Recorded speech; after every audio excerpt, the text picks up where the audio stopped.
The sky over the Pacific Ocean cracked open like broken glass on a Tuesday afternoon, and nobody was ready for it. Fishing boats near the coast stopped moving. Birds went silent.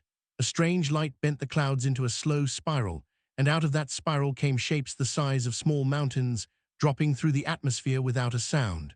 Within an hour, 3 massive vessels hung motionless above the ocean, casting shadows over the waves like giant metal clouds. Governments scrambled. Military jets were sent up and then quickly called back when it became clear the ships had no interest in fighting. A signal came instead, translated almost instantly by systems no human had built, a calm voice speaking in every language at once. It said only one thing: prepare a representative and a proof of your strength, for you have been chosen to enter the trial of Apex. Nobody understood what that meant at first. Diplomats argued for days. Scientists tried to study the ships from a distance, learning nothing except that the metal absorbed every scan thrown at it.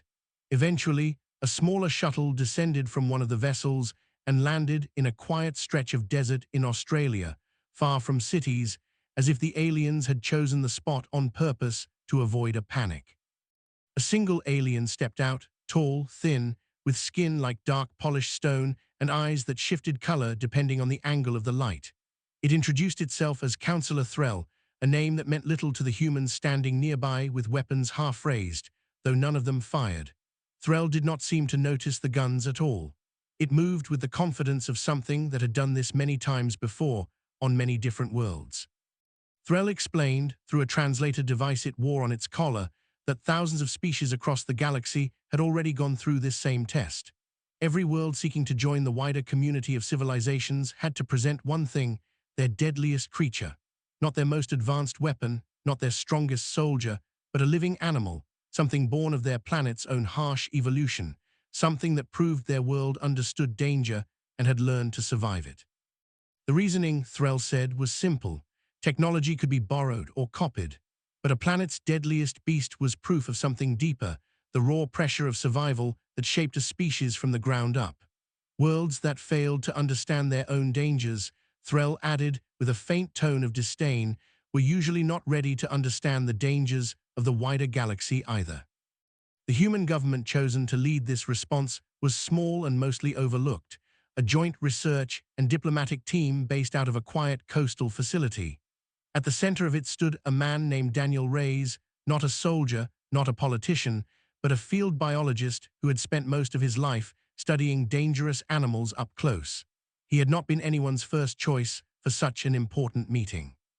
He had been the only one willing to walk toward Threll, instead of standing frozen at a distance.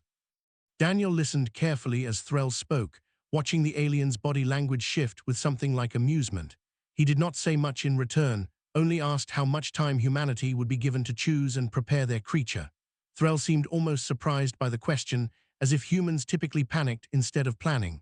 3 days, Threll answered, was the standard allowance. After that, the trial would begin in the arena aboard the largest vessel above the ocean. Word spread quickly once the meeting ended. News channels argued over what animal Earth should send. Some suggested lions, others pushed for grizzly bears, a few even joked about sending mosquitoes, claiming they had killed more humans throughout history than any other creature. The suggestions grew louder and more chaotic, filling screens across the planet with debate. Daniel stayed quiet through most of it, watching recorded footage the aliens had shared from previous trials held on other worlds. The creatures other species had brought were terrifying in ways that made human predators look almost gentle by comparison. Massive insects that spat acid strong enough to melt metal. Armored beasts the size of trucks with 6 rows of teeth. A pale, eyeless hunter that moved using vibrations alone, faster than anything with eyes could react to. It became clear very quickly that Earth was not just being judged. It was being compared, quietly and coldly, against species that had already proven themselves through violence and survival on a scale humans rarely saw outside of nature documentaries. Whatever Daniel and his team chose would represent every person on the planet, whether they realized it or not. That night, Daniel sat alone in his office, papers and photographs spread across his desk, pictures of leopards, of great white sharks, of wolves in deep winter snow. None of them felt right to him. He kept coming back to memories from his childhood, of humid afternoons near the wetlands where he grew up, of a stillness in the water that meant something far more dangerous was waiting just beneath the surface. He picked up an old photograph, slightly faded, showing a massive reptile resting near a riverbank, its eyes barely visible above the waterline, its body camouflaged like a fallen log. He stared at it for a long time before finally setting it down and making a phone call to an old friend who worked at a wildlife research station in the north. 3 days was not much time, but Daniel already had an idea forming, one that most people would never have considered, and one that would completely surprise the watching galaxy far more than anyone expected. Rain fell over the northern wetlands the next morning, soft and steady, drumming against the roof of a small research station tucked between mangrove trees. Daniel arrived before sunrise, his boots sinking slightly into the muddy path leading to the entrance. Inside, a small group of rangers and researchers waited for him, already aware of why he had called. The whole world knew by now that Earth needed to choose a creature, and everyone had their own opinion about what that creature should be. The station's lead ranger, a stocky woman with years of field experience, greeted Daniel with a firm handshake and a skeptical look. She had heard his idea over the phone the night before and still was not convinced. Big cats made for good headlines, she argued. Bears looked impressive on camera. Even wolves carried a kind of majesty that people respected. A crocodile, she pointed out, was not something most people thought of as elegant or noble. It was something people feared quietly, something that lived in the shadows of rivers and rarely appeared in stories as the hero. Daniel did not argue with her directly. Instead, he asked her to walk with him toward the holding pens near the back of the station, where the station kept records and occasional rescued animals recovering from injury or conflict with humans. As they walked, he explained his reasoning slowly, choosing his words carefully. Lions and bears were strong, yes, but their strength depended on speed, muscle, and constant effort. A saltwater crocodile did not need any of that to be dangerous. It could remain motionless for hours, blending perfectly into its environment, waiting with a patience most predators never developed. He reminded her of something she already knew but rarely thought about directly. Crocodiles had existed on Earth for tens of millions of years, surviving changes that wiped out nearly every other large predator during that time. They had outlived creatures far larger and far more advanced in almost every visible way. Their bite force was among the strongest recorded of any living animal, capable of crushing bone with ease. Their hide was thick enough to resist most attacks. And their hunting method relied on absolute precision rather than brute chaos, striking only when success was almost guaranteed. The ranger listened, arms crossed, still unconvinced, but at least willing to consider it. She led Daniel to a large enclosure near the edge of the station's property, where rangers had been monitoring an old and enormous saltwater crocodile for years. The locals had given it a nickname, Old Salt, after decades of sightings along the same stretch of coastline. It was one of the largest ever recorded in the region, its body scarred from old territorial battles, its presence enough to clear entire sections of riverbank whenever it moved. Daniel stood at the edge of the enclosure, watching the massive reptile rest half-submerged in shallow water, barely visible except for its eyes and the ridges along its back. It did not react to their presence, its stillness almost unsettling. He explained that this was exactly the point he wanted to prove to the watching aliens. Power did not always look loud or dramatic. Sometimes, the most dangerous thing in the world was something patient enough to wait until the exact right moment to strike. Convincing the rest of the team took longer than convincing the ranger. A video call was arranged with several government officials and scientists, all of them questioning whether a reptile could truly represent humanity in such an important test. Some worried it would look like a joke to the aliens, a slow-moving animal chosen instead of something more impressive. Daniel remained patient through the discussion, reminding them that appearances often deceived, both for animals and for species being judged by outsiders. Eventually, after hours of debate, the decision was approved, mostly because no one had a better alternative that felt as convincing once Daniel laid out the facts. Preparations began immediately. a specialized transport team arrived at the station, bringing reinforced containment equipment designed originally for relocating large crocodiles away from populated areas. Everyone moved carefully, aware that a mistake could easily result in serious injury or worse. Capturing Old Salt required patience of its own. Rangers worked through the afternoon, using controlled methods refined over years of safely relocating dangerous wildlife, careful never to cause the animal unnecessary stress or harm. Daniel insisted repeatedly that whatever happened, the crocodile be treated with respect throughout the process, not as a weapon being prepared for battle, but as a living creature representing something far bigger than itself. By evening, Old Salt had been safely secured inside a reinforced transport container, its massive body barely fitting within the space, its breathing calm despite the unfamiliar surroundings. Daniel stood nearby, watching quietly, feeling the weight of what tomorrow would bring settle over him. Meanwhile, reports continued streaming in from around the world showing footage other species had already presented, glimpses of alien creatures more monstrous than anything humans had ever documented. That night, Daniel barely slept, reviewing every detail of his plan again and again. He thought about how the ranger had questioned him earlier, and about how the aliens themselves would likely react to something so different from what they expected. He also thought about the deeper point he wanted to make, one that had nothing to do with size or ferocity, but with the relationship between humans and the dangerous world they had learned to survive alongside instead of simply destroying. The transport ship was scheduled to leave at dawn. The arena aboard the alien vessel was unlike anything human engineers had ever built. It stretched wide beneath a domed ceiling that shimmered faintly, showing images of stars, even though the ship floated deep within the atmosphere. Rows of seating curved around a massive open floor, built to hold delegates from dozens of different species, each one seated according to strange customs Daniel did not fully understand. The air smelled faintly metallic, and a low hum vibrated through the floor, steady and constant, like the heartbeat of the ship itself. Daniel walked through the entrance corridor with 3 other members of his team close behind him, all of them dressed in simple protective gear rather than anything ceremonial. Around them, other delegations moved with far more elaborate presentation, some wearing polished armor, others accompanied by handlers guiding creatures on thick restraint cables that strained visibly with every step. The contrast was hard to ignore. Humanity's group looked plain and almost underprepared beside the others. Councillor Threll waited near the center of the arena floor, standing beside 2 other council members Daniel had not met before. One had 4 eyes spaced evenly across a narrow face, while the other was covered in thick plates that clicked softly whenever it moved.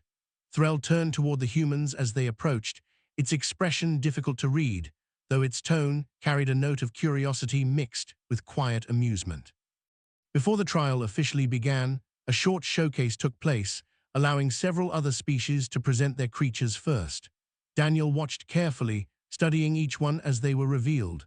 A massive worm-like creature was brought out first, its body covered in slick, dripping skin that hissed faintly wherever droplets touched the metal floor, evidence of the acid it carried within its glands. Gasps rippled through the crowd as handlers demonstrated its strength by having it dissolve a thick metal beam within seconds. Next came a heavily armored predator, walking on 6 legs, its body covered in layered plates that resembled natural armor plating. It moved slowly, but with obvious power, each step causing a slight tremor through the arena floor. A third creature followed, pale and eyeless, moving in complete silence despite its considerable size, relying instead on vibrations to sense everything around it. The crowd reacted with visible respect, murmuring among themselves as each beast was paraded before the council. By the time it was humanity's turn, expectations among the alien audience had grown high, shaped entirely by what they had already witnessed. Daniel signaled quietly to his team, and the reinforced transport container was wheeled out into the center of the arena floor. Compared to the elaborate displays before it, the container looked almost disappointingly simple, a plain metal box with reinforced edges and a narrow viewing panel along one side. Whispers spread quickly through the crowd. Some delegates leaned forward with interest, while others sat back, clearly unimpressed before anything had even happened. Councillor Threll stepped closer, studying the container with visible curiosity, though a faint smirk tugged at the edges of its expression the kind of look one gives when expecting to be let down. Daniel gave the signal, and the front panel of the container slowly lowered, revealing the massive form of Old Salt resting motionless inside. For several seconds, nothing happened. The crocodile remained still, its eyes barely visible, its body pressed low against the container floor.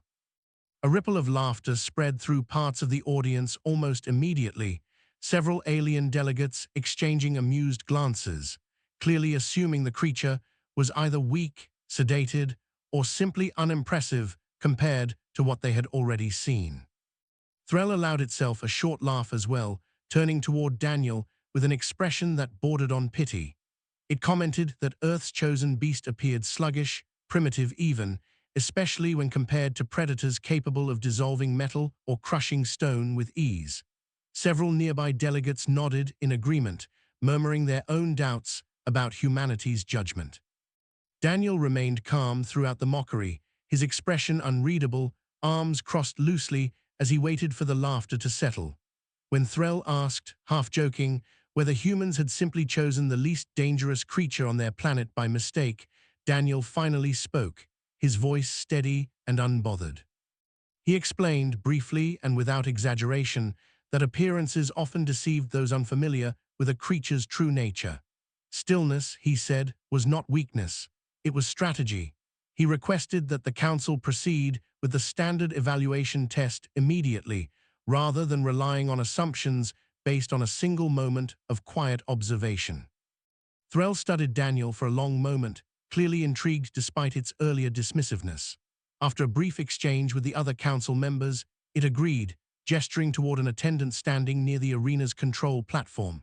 The trial's first true test was about to begin, and for the first time since stepping off the ship, murmurs of genuine anticipation began spreading through the crowd, replacing much of the earlier laughter with a quieter, more uncertain curiosity.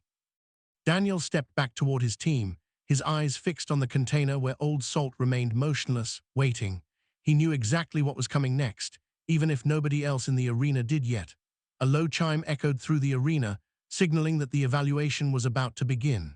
The domed ceiling dimmed slightly, focusing attention toward the open floor, where thick transparent barriers rose silently from hidden slots to seal off the testing area from the surrounding seats. Daniel remained near the edge of the barrier, close enough to see clearly, far enough to stay safely out of the enclosed space. An attendant explained the rules briefly for those unfamiliar with the process, though most of the audience already knew them well from previous trials held on other worlds. Each species-chosen creature would face a mid-tier predator native to a distant world. A standard measuring point used across countless trials to gauge raw combat capability in a controlled, contained environment. The predator selected for this test was known as a Kesh hunter, a lean, fast creature bred specifically for these evaluations, feared across many worlds for its speed and aggression. The Kesh hunter was released first, dropping from a small hatch above the arena floor and landing with practiced ease. It stood roughly the height of a large dog, but moved with unsettling quickness, its long limbs ending in sharp curved claws, its narrow head lined with rows of thin, needle-like teeth. Its skin shifted color slightly as it moved, adjusting to the metallic floor beneath it, a natural camouflage ability that made it appear briefly blurred at the edges. The crowd leaned forward with renewed interest as the Kesh hunter circled the arena, sniffing the air, clearly aware that something else waited nearby. Moments later, the transport container's panel lifted fully, allowing Old Salt to step out onto the open floor. The crocodile moved slowly at first, its massive body low to the ground, each step deliberate and unhurried, drawing another round of quiet laughter from parts of the audience who still expected an easy, one-sided contest. The Kesh hunter noticed the movement almost immediately, its posture shifting into a hunting stance, muscles tensing beneath its patterned skin. It began circling wide around the crocodile, testing distance, clearly relying on speed as its primary advantage. Several quick lunges followed, each one testing Old Salt's reaction time, the hunter darting in and pulling back before any real contact could occur. For a while, it seemed as though the hunter's strategy was working exactly as expected. Its speed allowed it to avoid several slow, heavy movements from the crocodile and each successful dodge drew louder cheers from the watching crowd. Councillor Threll leaned forward with visible interest, murmuring something to the delegate beside it, clearly assuming the outcome had already been decided in the hunter's favor. Daniel watched closely, his expression calm despite the growing tension around him. He had seen this pattern before during years of studying crocodiles in the wild. Predators unfamiliar with this kind of ambush hunter often mistook stillness and slow movement for weakness, growing bolder with each unsuccessful attack, drifting closer with each pass, confident that the larger creature could not possibly react in time. The Kesh hunter's confidence grew visibly with every failed strike. It began moving faster, closing distance more aggressively, clearly preparing for a decisive final attack aimed at the crocodile's exposed side. The crowd's cheering rose sharply as the hunter darted forward one final time, claws extended, moving faster than most creatures in the arena could track with their eyes. What happened next occurred almost too quickly for the audience to process. Old Salt's head snapped sideways with explosive speed, closing the distance the hunter had misjudged by only a fraction of a second. Powerful jaws clamped down with tremendous force, the sound echoing sharply across the suddenly silent arena. The Kesh hunter's earlier confidence vanished instantly, replaced by a desperate, useless struggle against a grip far stronger than anything it had encountered before. Within seconds, the crocodile executed a controlled roll, a technique it had used countless times in the wild to subdue prey far larger than itself, using momentum and raw power rather than speed. The hunter's earlier agility meant nothing against a creature that relied entirely on decisive, overwhelming force delivered at exactly the right moment. The arena fell into stunned silence. Cheers that had filled the space only moments earlier disappeared entirely, replaced by a heavy quiet that settled over the crowd like a physical weight. Even Councillor Threll sat back slightly, its earlier smirk completely gone, replaced by something closer to genuine surprise mixed with quiet unease. Attendants quickly moved to end the test safely, separating the two creatures under controlled procedures designed for exactly this outcome. Old Salt remained still afterward, its breathing steady, its posture calm, as though nothing unusual had happened at all. The mood across the arena had shifted entirely, mockery replaced by something closer to caution, even quiet respect. Daniel exhaled slowly, feeling the tension in his shoulders ease slightly for the first time since arriving. He glanced toward Threll, whose expression had changed completely, no longer amused, no longer dismissive. Whatever assumptions the council had carried into this trial were beginning to unravel, and Daniel knew the more important part of his explanation was only just beginning. Silence lingered in the arena long after the test had ended, broken only by the quiet hum of the ship's systems and the occasional murmur passing between confused delegates. Attendants guided Old Salt back toward its containment area, the crocodile moving with the same unhurried calm it had shown from the very beginning, as though the sudden burst of violence moments earlier had cost it no effort at all. Daniel remained near the barrier, watching Councillor Threll approach slowly, its earlier confidence replaced by something more thoughtful. Threll stopped a short distance away, studying Daniel carefully before speaking. Its voice, translated through the device on its collar, carried none of the mockery it had shown earlier. Instead, it asked a simple, direct question. It wanted to know why humanity had chosen a creature that appeared so unremarkable at first glance, when other species clearly favored beasts built for visible, overwhelming power from the very start. Daniel considered the question for a moment before answering, choosing his words carefully. He explained that the saltwater crocodile was not chosen because it was the largest or the loudest predator on Earth. Many creatures on his planet were faster, some were stronger in raw muscle, and others carried more obvious weapons like claws, venom, or size. What made the crocodile different was not any single trait, but the way all of its traits worked together with almost perfect efficiency. He described the animal's patience first, explaining that it could remain motionless for hours, sometimes longer, conserving energy while waiting for exactly the right moment to strike.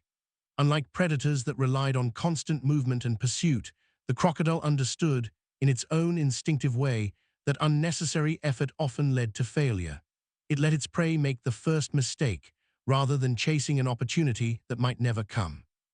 Daniel continued, describing the physical traits that made the species so effective. Its bite force ranked among the strongest of any living creature on Earth, capable of crushing bone with ease. Its thick, armored hide made it difficult to injure through most direct attacks, while its ability to remain nearly invisible in water gave it an advantage most predators could never match on land. Combined with its explosive burst of speed during an attack, every element of its design existed for a single purpose, ensuring near-total success once it committed to a strike. He then added something the council had not expected to hear, shifting the conversation away from the animal itself. The crocodile, he explained, had existed on Earth for tens of millions of years, surviving massive changes to the planet's climate and ecosystems that had wiped out countless other species during that same span of time. It had outlived predators far larger and, by many measures, far more dangerous in appearance. Its continued survival was not an accident, but the direct result of evolutionary perfection refined over an almost unimaginable length of time. Threll listened closely, its earlier confusion slowly shifting into quiet understanding. It asked another question, this time more carefully phrased, wondering how a species capable of nearly effortless killing had remained hidden for so long, undiscovered by any of the wider galactic community until now. Daniel offered a faint smile before answering. He explained that this was, in many ways, the most important part of the entire demonstration. Humanity had not simply discovered the most dangerous creature on their planet and left it to remain a constant, uncontrolled threat.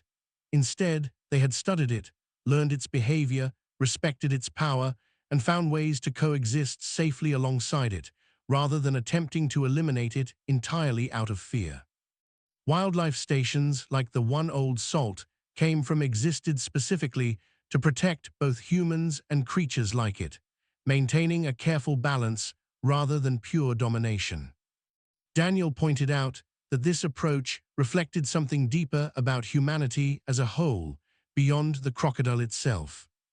Throughout history, humans had encountered countless dangerous forces, both natural and otherwise, and had generally chosen understanding and control over blind destruction whenever possible. This was not weakness, he explained, but a different, quieter kind of strength, one that valued patience and restraint just as highly as raw power. Threll remained silent for a long moment, processing everything it had heard. Around the arena, other delegates leaned in closer as well, clearly intrigued by this shift in perspective. Finally, Threll asked one last question, its tone noticeably different from the arrogance it had shown at the very beginning of their meeting days earlier. It wanted to know whether humanity itself might be considered more dangerous than the crocodile they had brought, given their evident ability to calmly understand, contain, and coexist with something so lethal. Daniel did not answer immediately. He glanced briefly toward the containment area where Old Salt now rested peacefully, then back toward Threll, allowing a short pause to settle between them before responding. He said only that some questions were better answered through observation over time, rather than through a single, brief demonstration inside an arena. The response left the implication hanging clearly in the air, understood by everyone present without needing further explanation. For the first time since their arrival, the Alien Council appeared genuinely uncertain about humanity, no longer viewing Earth as a small, insignificant world to be casually dismissed. News of what had happened aboard the alien vessel spread across the galactic network faster than anyone on Earth could have predicted. Within hours, recordings of the trial reached distant systems humans had never even heard of, passed between species who had spent decades, sometimes centuries, dismissing newly discovered worlds without much thought. Earth, once considered an obscure and unremarkable planet somewhere on the edge of known space, suddenly became a topic of widespread discussion. Back on the ship, the atmosphere among the delegates shifted noticeably in the hours following the demonstration. Where humans had previously been met with polite indifference or quiet mockery, they now found themselves the subject of genuine curiosity. Several delegations approached Daniel and his team directly, asking detailed questions about the crocodile, about human-wildlife management, and more pointedly, about how humans had managed to develop such calm control over something so obviously capable of overwhelming violence. Councillor Threll remained close by throughout most of these exchanges, no longer standing at a distance with folded arms, but instead engaging directly, occasionally translating certain nuances between species whose translators struggled with some of the more complex concepts Daniel described. It seemed genuinely invested now in understanding humanity beyond the narrow assumptions it had carried into their first meeting days earlier. Arrangements were eventually made to safely return Old Salt to its home waters. Daniel insisted on overseeing this process personally, unwilling to let the crocodile become nothing more than a forgotten symbol once its role in the trial had ended. The same reinforced transport container used to bring it aboard the ship was prepared once more, this time surrounded by a noticeably different atmosphere. Alien handlers, who had previously kept a wary distance, now watched with quiet respect as the massive reptile was carefully guided back into containment for the journey home. The return itself became something of a small event back on Earth. News crews gathered near the coastal research station, broadcasting footage of Old Salt being released back into familiar waters, its powerful body disappearing beneath the surface within moments, exactly as it had done countless times before the trial had ever begun. For the crocodile itself, nothing about its world had changed. It returned to the same patient, quiet existence it had always known, unaware of the impact its brief appearance had made across an audience of countless different worlds. For humanity, however, the effects lingered far longer. Diplomatic requests began arriving from multiple alien governments, each expressing interest in establishing formal contact with Earth, some driven by genuine curiosity, others clearly motivated by caution, unwilling to risk underestimating a species capable of producing something like the saltwater crocodile, let alone understanding it as deeply as Daniel had demonstrated. Within the research station itself, life slowly returned to a version of normal, though not quite the same as before. The ranger who had originally doubted Daniel's plan found herself fielding an unusual number of new questions from colleagues eager to learn more about crocodile behavior, patience, and the delicate balance required to study such dangerous animals safely. She admitted privately to Daniel one evening that she had been wrong to doubt his choice so strongly at the beginning. Daniel, for his part, avoided most of the public attention that followed. He turned down several interview requests, preferring instead to spend his time back at the station, reviewing old research notes and preparing updated safety guidelines now that public interest in crocodiles had grown so suddenly and so widely.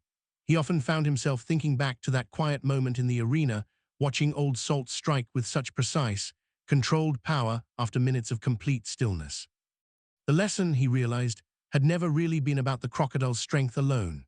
It was about what that strength represented when paired with patience, restraint, and careful understanding rather than blind aggression.